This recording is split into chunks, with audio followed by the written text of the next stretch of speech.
I like the story of empowerment, and one of my favorite movies when I was a kid was Swiss Family Robinson, and stories where the kids are empowered and where they show independence and they take control and it's their story. Those were the ones that when I was young really captured my imagination, I guess, because I wanted to believe that that was possible.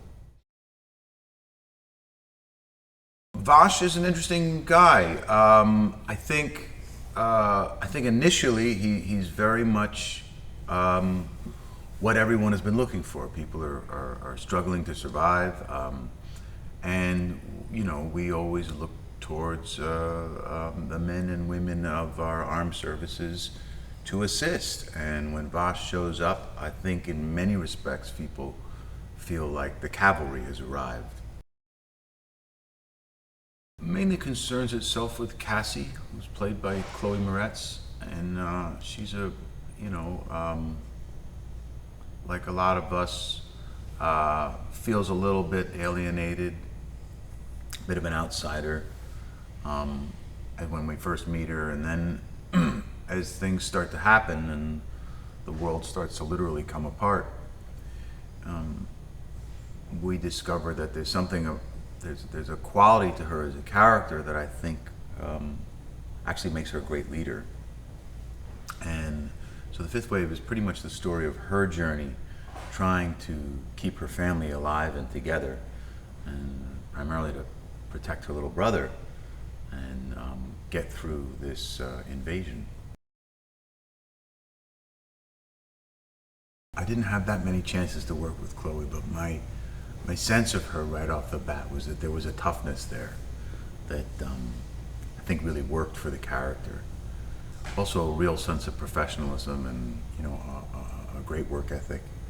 When you see a young actor like that applying themselves to something again and again and improving it every time and really with a kind of focus and intensity and concentration that I think is sort of well beyond her years.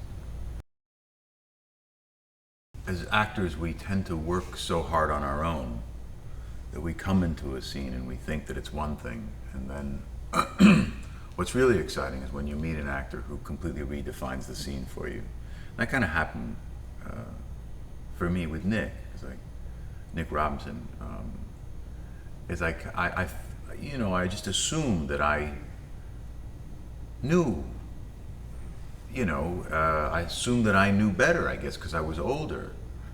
And I just sort of relaxed in the scene and was really impressed by his take, that he had his own take, and it had nothing to do with what I was doing. And in fact, I might be, it might actually behoove me to invest in his take. It was actually kind of a little more interesting than mine.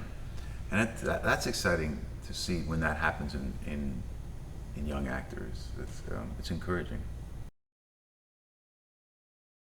When you're doing these big effects-driven films, you really need someone who is good with people.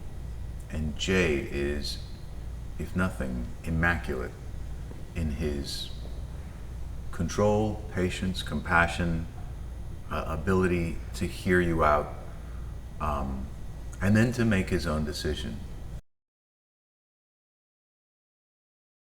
I think at the core of this story is a celebration of the eccentricity, the idiosyncrasy, and the fallibility of human beings.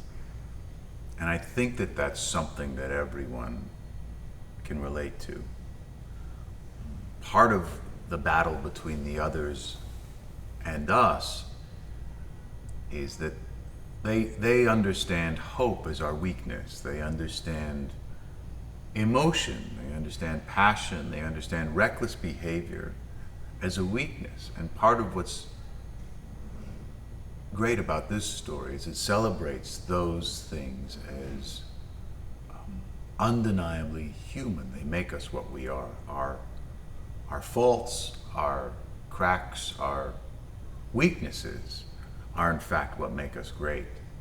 And I think that's a message that is kind of crosses the age barrier.